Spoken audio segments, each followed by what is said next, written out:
আল্লাহ রাসূল বলেন মান ক্বালা বিহি সাদাকা, যে কোরআন থেকে কথা বলে সে সত্য কথা বলে। বলেন আল্লাহু আকবার। তাহলে আল্লাহর কোন বান্দা যদি নিয়মিত এই সূরাটি তিলাওয়াত করে, ওই তিলাওয়াতকারী যদি মারা যায়, যে ব্যক্তি নিয়মিত তিলাওয়াত করবে, এই সূরাটি তিলাওয়াত করার কারণে আল্লাহ পাক তার কবরের সলজবকে সহজ করে দেবেন। বলুন সুবহানাল্লাহ। কঠিন কিয়ামতের ময়দানে যে ব্যক্তি সূরা মুলক নিয়মিত তিলাওয়াত করবে, কঠিন কিয়ামতের ময়দানে ওই তিলাওয়াতকারী ব্যক্তির পক্ষে কোরআনের এই সূরাটি আল্লাহর দরবারে সুপারিশ করবে। বলুন সুবহানাল্লাহ। তাহলে এই সূরাটি আমাদের আমল করা দরকার আছে না? না, কারণ আমার কোনো জ্ঞান নাই, জ্ঞান দেওয়ার মালিক কে? জোরে বলেন কে? ক্বালু সুবহানাকা লা ইলমা লানা ইল্লা মা আল্লামতানা ইন্নাকা আনতাল আলিমুল হাকিম। বলুন সুবহানাল্লাহ। আল্লাহ পাক আমাদের সবাইকে ধৈর্য সহকারে আখিরি মুনাজাত পর্যন্ত আজকের আলোচনা শোনার তৌফিক দান করুন। জোরে বলুন আমিন। কোরআন থেকে কথা বললে কোনো সমস্যা আছে? কথা বলেন, কোনো সমস্যা আছে? কারণ কোরআনের মধ্যে কোনো ভুল আছে, কোনো ভেজাল আছে, কোনো ধোঁকা আছে? থাকবে কি করে? কিতাবটি নাজিল করেছেন কে? সে আল্লাহ রাব্বুল আলামিন বলেন যালিকাল কিতাবু লা রাইবা ফি। আমার আল্লাহ রাব্বুল আলামিন বলেন এটি এমন একটি কিতাব, যেই কিতাবের মধ্যে কোনো সন্দেহ নাই, কোনো সংশয় নাই, কোনো মিথ্যা নাই, কোনো ধোঁকা নাই। There is no doubt. বলুন আল্লাহু আকবার। হুদাল লিল মুত্তাকিন, মুত্তাকি বান্দাদের জন্য গাইডলাইন হিসাবে, পথ প্রদর্শক হিসেবে আসমান থেকে কিতাবটি নাজিল করেছেন কে? সেই কিতাবের আলোচনা শুনতে রাজি আছেন তো ইনশাআল্লাহ? সেই কোরআনের কথা শুনলে লাভ না লস? আরো জোরে বলেন লাভ না লস? আমার আল্লাহ রাব্বুল আলামিন বলেন ওয়া ইযা কুরিয়াল কুরআনু ফাসতামিউ লাহু ওয়া আনসিতু লাআল্লাকুম তুরহামুন। আরো আস্তে কোন আল্লাহু আকবার, আরো আস্তে কোন আল্লাহু আকবার। আল্লাহ রাব্বুল আলামিন বলেন ওয়া ইযা কুরিয়াল কুরআনু ফাসতামিউ লাহু ওয়া আনসিতু লাআল্লাকুম তুরহামুন। সূরা আরাফ আয়াত নাম্বার 204 আল্লাহ রাব্বুল আলামিন বলেন তোমাদের সামনে যখন কোরআন পাঠ করা হয়, কোরআনের আলোচনা করা হয়, চুপ করে কান লাগিয়ে মনোযোগ সহকারে কোরআনের কথাগুলো শ্রবণ করো। যারা চুপচাপ কোরআনুল কারীমের কথাগুলো শ্রবণ করতে পারবে, আমার আল্লাহ রাব্বুল আলামিন বলেন তাদের জন্য আল্লাহর রহমত আসমান থেকে বৃষ্টির মতো নাজিল হবে। বলুন সুবহানাল্লাহ। সেই কোরআনের আলোচনা শোনার জন্য আমরা বসেছি। তাহলে এই জায়গায় রহমত নাজিল করতেছেন কে? বিশ্বাস হয় তো আপনাদের? কারণ কোরআন দিয়ে আল্লাহ রাব্বুল আলামিন বলেছেন বিশ্বাস করতেই হবে। এই কোরআনের কথা শুনলে কার উপকার? কথা কমায় একজন কয় আল্লাহর উপকার। কোরআনের কথা শুনলে মুমিনের উপকার। কার উপকার? আল্লাহ রাব্বুল আলামিন বলেন ওয়াযাক্কির ফাইন্নায যিকরা তানফাউল মুমিনিন।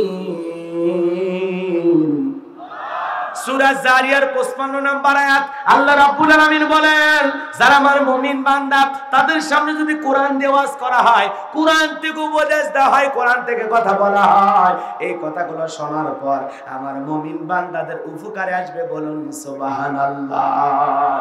সেই কোরআনের আলোচনা শুনতে রাজি আছেন তো আপনারা?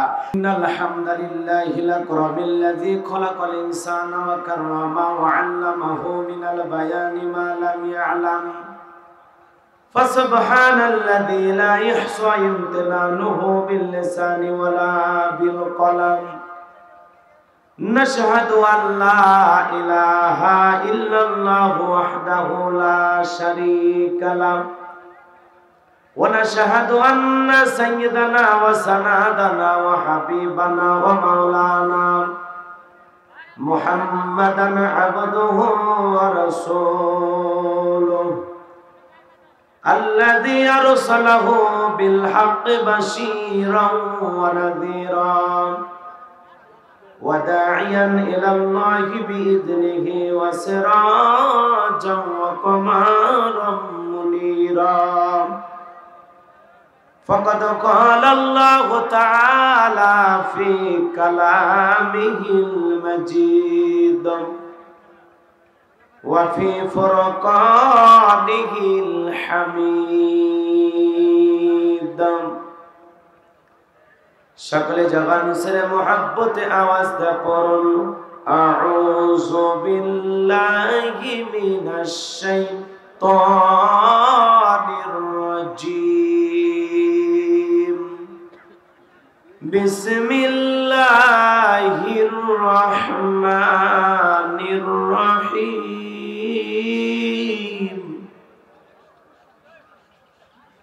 তাবারাকাল্লাযী বিয়াদিহিল মুলকু ওয়া হুয়া আলা কুল্লি শাইইন কাদির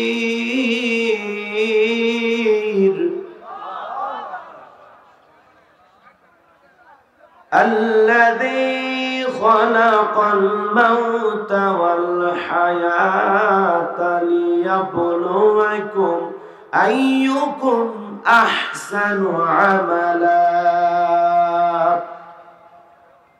وهو العزيز الغفور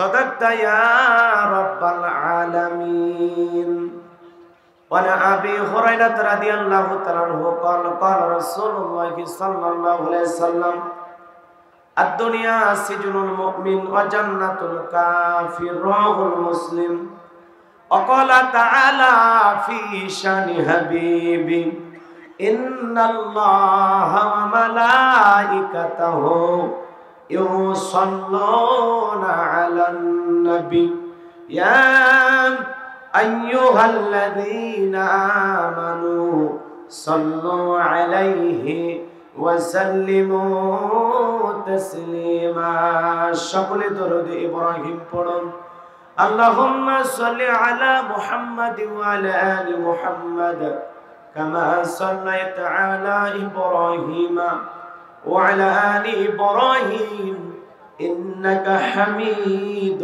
مجيد اللهم بارك على محمد وعلى آل محمد كما باركت على إبراهيم وعلى آل إبراهيم إنك حميد مجيد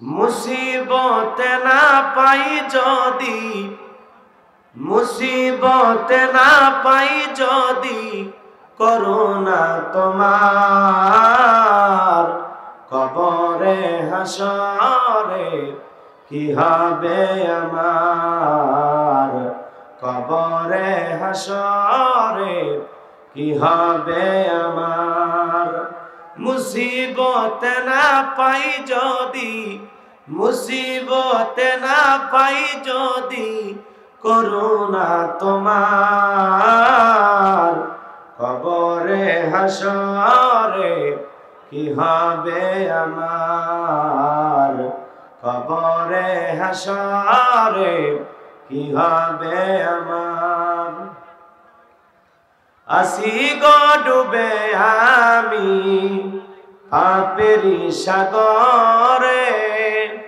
না জানি কি হবে ও পারে হাসরে আসি গো ডুবে আমি পাপেরি সাগরে না জানি কি হবে ও পারে হাসরে তোমারি সুপারিশ বিনে তোমারি সুপারিশ বিনে কেমনে হব পার কবরে হাসরে কি হবে আমার কবরে হাসরে কি হবে আমার তুমি তো দিয়েছ দেখিয়ে আলোর পথ বলেছ সে পথ পথেই মিলবে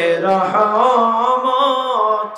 তুমি তো দিয়েছ দেখিয়ে আলোর পথ, বলেছ সে পথেই মিলবে রহমত। কেন যে ভুল পথে আমি, কেন যে ভুল পথে আমি করলাম জীবন পার। কবরে হাসরে কি হবে আমার, কবরে হাসরে কি হবে আমার। জমিন যার আইন চলবে সেই আল্লাহ।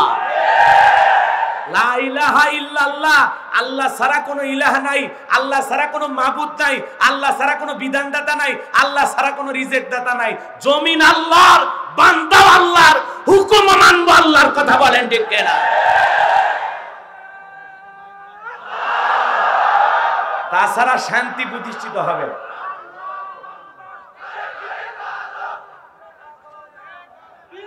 থাক, এরকম দুর্বল স্লোগান দেওয়ার দরকার নেই। আপনারা তো অসুস্থ আমি জানি, আসলে আমি দুঃখ প্রকাশ নিয়ে বলতে চাই, আমি যে কেন শহীদ যে মেডিকেল দিয়া কিছু ঔষধ আপনাদের জন্য আনলাম না। এত অসুস্থ রোগী এই জায়গায় আল্লাহর নামে তাকবীর দেবে, ওই যে নেতাদের সমাবেশের মতো অবস্থা হয়ে গেছে। উনি বলতেছে আমার বাবার স্লোগান দিচ্ছি লিল্লাহি তাকবীর আল্লাহু আকবার। এই স্লোগান নিয়ে যে অ্যালার্জি কয়েকদিন হলো রে ভাই, মনে হয় আল্লাহু আকবার বইলা বেচারা মনে হয় একটা বিশাল বড় পাপ করছে। কথা কন না কেন? আল্লাহু আকবার বললে পাপ হয় না? সব হয়। আল্লাহু আকবার মানে কে বড়? যারা আল্লাহু আকবার স্লোগানকে বলে আমাদের দলীয় স্লোগান না, এটার সাথে আমরা সম্পৃক্ত না, এটা আমরা বুঝি না, নানান কথা বলে আল্লাহু আকবার স্লোগানকে যারা একেবারে অবহেলার নজরে তাকাচ্ছেন, মনে রাখবেন এ আল্লাহু আকবার বলে আপনার জানাজা শুরু হবে। কথা বলেন না কেন? পৃথিবীর জমিনে যেদিন এসেছেন আপনার মা বাবা আপনার কানে আল্লাহু আকবার স্লোগান দিয়েছিল। এই জন্য মুসলমান আল্লাহর জমিনে বসবাস করতে হলে আল্লাহু আকবারের স্লোগানের পক্ষে আপনাকে থাকতে হবে। আল্লাহর জমিনে আল্লাহর গুণগান গাইতে হবে। যারা আল্লাহু আকবার স্লোগান পছন্দ করে না, এরা বোঝা যায় এরা টাটকা ভেজালওয়ালা মুনাফিক। কথা বলেন ঠিক কিনা?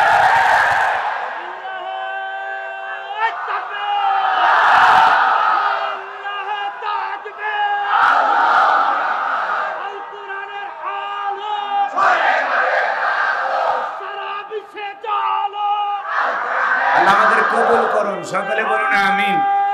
আজকের মাহফিলে বাংলাদেশের রাজনীতি নিয়ে কোনো আলোচনা করা হবে না। তবে হ্যাঁ, আমি গোলাম রব্বানী যদি কোনো রাজনৈতিক বক্তব্য দেই, এই পৃথিবীর শ্রেষ্ঠ রাজনীতিবিদ, শ্রেষ্ঠ রাষ্ট্রনায়ক, শ্রেষ্ঠ রাষ্ট্রপতি, শ্রেষ্ঠ সেনাপতি, শ্রেষ্ঠ বৈজ্ঞানিক, শ্রেষ্ঠ দার্শনিক, শ্রেষ্ঠ বাবা, শ্রেষ্ঠ নানা, শ্রেষ্ঠ আদর্শ, শ্রেষ্ঠ মহামানব রাহমাতুল লিল আলামিনের মদিনার আদর্শের রাজনীতির কথা বলতে চাই। আমি যদি কোন রাজনৈতিক বক্তব্য দেই, খলিফাতুল মুসলিমিন আমিরুল মুমিনিন হযরত ওমর ফারুকের আদর্শের রাজনীতির কথা বলতে চাই। সেই ওমর ফারুক আল্লাহর জমিনে আল্লাহর আইনকে প্রতিষ্ঠিত করার জন্য নিজের কলিজার টুকরা ছেলেকে পর্যন্ত ছাড় দেয় না। এই কথা বলে ঠিক কিনা? সেই মদিনাওয়ালার আদর্শের রাজনীতির কথা শোনার পর আপনার যেন আবার চুলকানি আরম্ভ না হয়। কারণ কোরআন হাদিসের হক কথা সবার পেটে হজম হয়। আপনারাই বলেন, সুদখোরের সামনে যদি সুদের আলোচনা করা হয়, ও কি শেরপুর থেকে মিষ্টি নিয়ে এসে বলবে গোলাম রব্বানী হুজুর হ্যাঁ করেন মিষ্টি খান? নাকি বলবে এই হুজুর এসে সুদের আলোচনা কইরা আমার সুদের ব্যবসায় লাল বাতি জ্বালাইছে? যারা ঘুষ খায়, দুর্নীতি করে, হারাম খায়া ভুড়ি বানাইছে 26 মাসের গর্ভবতী, ওই হারাম খোরদের সামনে ঘুষের আলোচনা করলে খুশি না বেজা? যারা বেনামাজি, নামাজ পড়ে না, উষ্টা খাইয়া পইরাও আল্লাহ সিজদা দেয় না, ওদের সামনে নামাজের আলোচনা করলে খুশি না বেজা? যে সমস্ত মা বোনেরা বোরকা পরে না, পর্দা করে না, বুকে ওড়না পর্যন্ত নেয় না, জিন্সের প্যান্ট গেঞ্জি পরে রাস্তা দিয়ে হাইটে যায়, পিছন দিক দিয়ে তাকালে মনে হয় 2টা সুপারির গাছ দাঁড়িয়ে আছে, এরকম বেহায়া বেপরদা নারীর সামনে পর্দার আলোচনা করলে খুশি না বেজা? এক কথায় আজকের আলোচনা যদি কারো বিপক্ষে চলে যায়, কিয়ামত পর্যন্ত সে বক্তার উপরে খুশি হবে না। কথা বলেন ঠিক কিনা? এজন্য পরিষ্কার ভাবে একটি কথা বলতে চাই, আজকের আলোচনা সভাপতি স্যারের মতো হবে না, প্রধান অতিথির মতো হবে না, মাহফিল কমিটির মতো হবে না, গোলাম রব্বানির মতো হবে না। আল্লাহর কোরআন যা বলবে গোলাম রব্বানি তাই বলবে, এতে কে খুশি কে বেজার ওইটা দেখার টাইম নাই। কথা বলেন ঠিক কিনা? যুগে যুগে নবী রাসূলের দাওয়াতি কাজ করেছেন, তাদের দাওয়াতি কাজেও কাফির বেঈমানরা বাধার প্রাচীর তৈরি করে দিয়েছিলেন। এরপর আল্লাহর পয়গম্বররা শত বাধার প্রাচীরকে ভেঙে আল্লাহর জমিনে আল্লাহর পথে মানুষকে দাওয়াত দিয়েছেন। কথা বলেন ঠিক কিনা? আপনার আমার নবী কালেমার দাওয়াত দিতে গিয়ে কোরআনের প্রচার করতে গিয়ে মার খেয়েছেন, রক্ত ঝরিয়েছেন। সাহাবায়ে কেরাম দ্বীন প্রতিষ্ঠিত করার জন্য রক্ত দিয়েছেন, জীবন দিয়েছেন।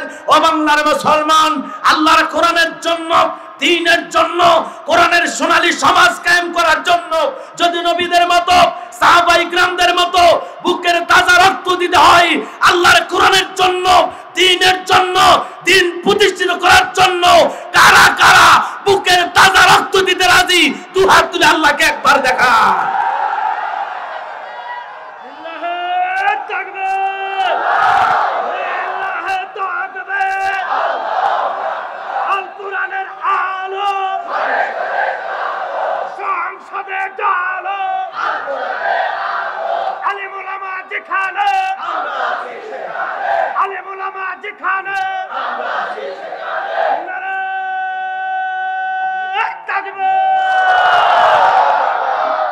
করবেন তো ইনশাআল্লাহ?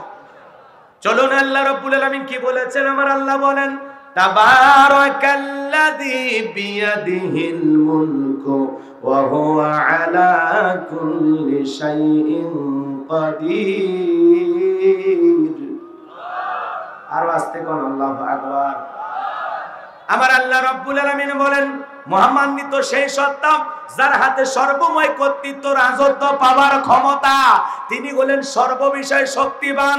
তাহলে বলেন তো সকল ক্ষমতার একমাত্র মালিক কে? আরো জোরে বলেন কে? ভালো করে বুঝবেন। আমার আল্লাহ বলেন, তাবারাকাল্লাযী বিয়াদিহিল মুলকু ওয়া হুয়া আলা কুল্লি শাইইন কাদির। আমার আল্লাহ পাক বলেন, মহামান্বিত সেই সত্তা যার হাতে সর্বময় কর্তৃত্ব, রাজত্ব পাওয়ার ক্ষমতা, তিনি হলেন সর্ববিষয়ে শক্তিমান। আকাশ আর জমিনের সকল ক্ষমতার একমাত্র মালিক কে? আরো চিল্লায় বলেন কে? আকাশ আর জমিনের সকল ক্ষমতা একমাত্র মালিক আল্লাহ, একমাত্র মালিক। আকাশ আর জমিনে আপনি আমি যা দেখি সবকিছুর একমাত্র মালিক কে? আল্লাহ রাব্বুল আলামিন বলেন, লিল্লাহি মুলকুস সামাওয়াতি ওয়া মা ফিল আরদ। আকাশ আর জমিনে যা কিছু আমরা দেখি সবকিছুর একচ্ছত্র মালিক আমাদের আল্লাহ। কথা বলেন ঠিক কিনা? তিনি হলেন সর্ববিষয়ে শক্তিমান, তিনি হলেন পৃথিবীর একমাত্র ক্ষমতার মালিক। তাহলে পাওয়ার, রাজত্ব, ক্ষমতা কার হাতে? কথা বলেন না কেন? আল্লাহর চাইতে বড় পৃথিবীতে কেউ আছে? কথা বলেন, আল্লাহর চাইতে বড় পৃথিবীতে কেউ আছে? আল্লাহ রাব্বুল আলামিন বলেন, ওয়ালাম ইয়াকুল লাহু কুফুয়ান আহাদ। আল্লাহু আকবার। আকাশ আর জমিনে আল্লাহর সমকক্ষ, আল্লাহর সমতুল্য আর কেউ? জোরে বলেন, আর কেউ? তাহলে সকল ক্ষমতার একমাত্র মালিক কে? যারা বলে ক্ষমতার উৎস জনগণ, এই কথা বলে আপনাকে আমাকে ধোঁকা দিয়া বোকা বানায়। কথা বলেন ঠিক কিনা? ক্ষমতার উৎসের একমাত্র মালিক কে? আবার রাজত্ব, ক্ষমতা কার হাতে? পৃথিবীতে যারা ক্ষমতায় থাকে, এদিক খেয়াল করেন। আপনি শেরপুরের মানুষ, চাকরি করেন ঢাকায়, 10 তলা একটা বিল্ডিং, একটা ইউনিট ভাড়া নিয়ে আপনি ভাড়া থাকেন। আপনি যদি 10 বছর 20 বছরও ওই বাড়িতে থাকেন, আপনার নাম কি? এই সহজ উত্তর আসে না। আপনাদের মন কি? বলেন, আপনারা কি? ভাড়াটিয়া। আপনি 10 বছর থাকেন আর 20 বছর থাকেন, আপনি কি ওই বাড়ির মালিক হতে পারবেন? তো আল্লাহ পাক পৃথিবীর জমিনে যাদেরকে রাজত্ব পাওয়ার ক্ষমতা দেয়, 5 বছর 10 বছর, এরা হলো সবাই ভাড়াটিয়া। কথা বলে না কেন? 10 বছর হোক, 20 বছর হোক, 50 বছর হোক, অবশ্যই ওই ক্ষমতা থেকে একদিন তার বিদায় হবে। কথা বলেন ঠিক কিনা? এইজন্য আল্লাহ যে পাওয়ার রাজত্ব ক্ষমতা দিয়েছেন এটা হলো ক্ষণস্থায়ী, কিছুদিনের জন্য। কথা বলেন ঠিক কিনা? সেই জন্য আল্লাহ পাক বলেন, কুলিল্লাহুম্মা মালিকাল মুলকি তুতিল মুলকা মান তাশাউ ওয়া তানজিউল মুলকা মিম্মান তাশা ওয়া তুইজ্জু মান তাশাউ ওয়া তুযিল্লু মান তাশা বিয়াদিকাল খায়র ইন্নাকা আলা কুল্লি শাইইন কাদির। সূরা আলে ইমরান আয়াত নাম্বার 26 আল্লাহ রাব্বুল আলামিন বলেন ক্ষমতা দেওয়ার মালিক। একটু জবাব দেন, ক্ষমতা দেওয়ার মালিক, রাজত্ব দেওয়ার মালিক, রাজত্ব কেড়ে নেওয়ার মালিক, সম্মান দেওয়ার মালিক, লাঞ্ছিত করার মালিক, সব কল্যাণ কার হাতে? তিনি বলেন সর্বশক্তিমান। বলেন আল্লাহু আকবার। বলেন ভয় আছে? হক কথা চলছে, চলবে ইনশাআল্লাহ। বাতিলেরা যতই ষড়যন্ত্র করুক না কেন, ওদের দাঁত ভাঙা জবাব দেওয়ার জন্য প্রত্যেকটা মুসলমানকে তৈরি থাকতে হবে। কথা বলেন ঠিক কিনা? তাহলে ক্ষমতা দেওয়ার মালিক, ক্ষমতা কেড়ে নেওয়ার মালিক, সম্মান দেওয়ার মালিক, লাঞ্ছিত করার মালিক। তাবারাকাল্লাযী বিয়াদিহিল মুলকু ওয়া হুয়া আলা কুল্লি শাইইন কাদির। মহামান্বিত সেই সত্তা যার হাতে সর্বময় কর্তৃত্ব, রাজত্ব পাওয়ার ক্ষমতা, তিনি হলেন সর্ববিষয়ে শক্তিমান। তাহলে আকাশ আর জমিনের সকল ক্ষমতার মালিক।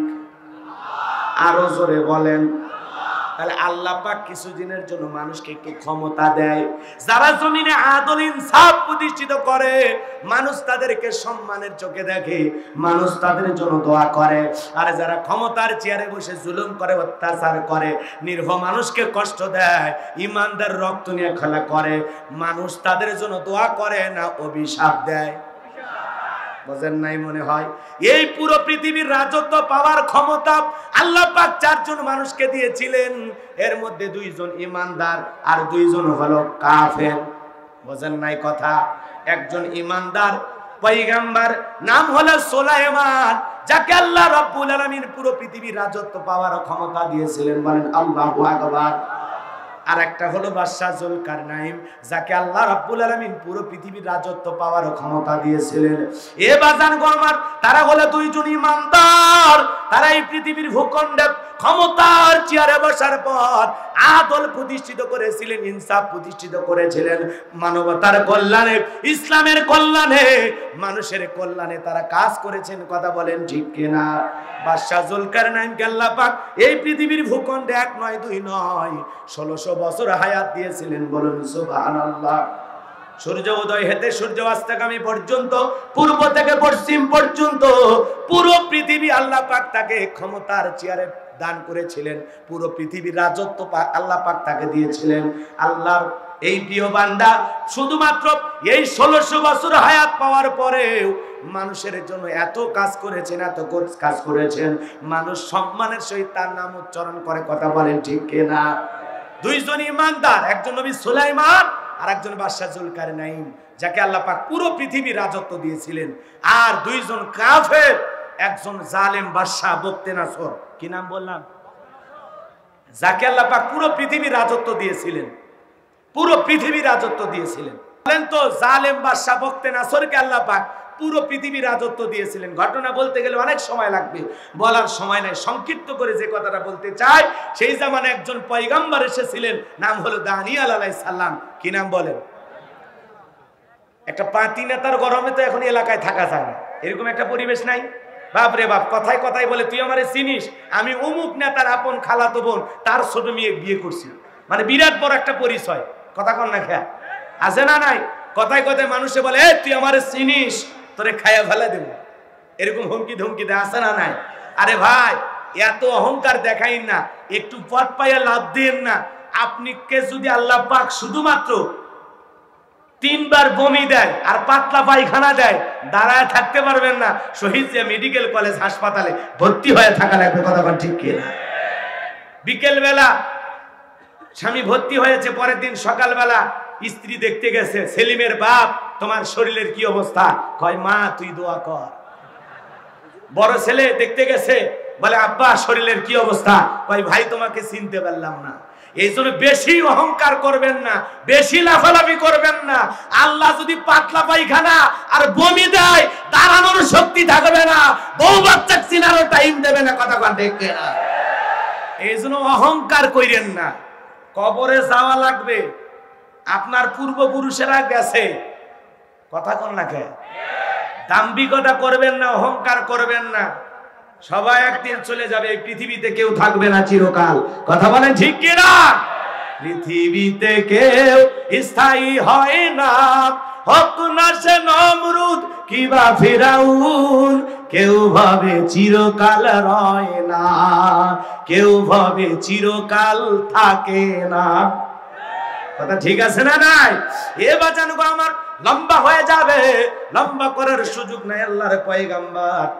আল্লাহর পয়গম্বর দানিয়েল আলাইহিস সালাম তার কওমের মানুষদেরকে বুঝাইলেন, শোনো, তোমরা ছিলে কৃতদাস, তোমরা ছিলে গোলাম, তোমাদের বাপ দাদারা ছিল গোলাম।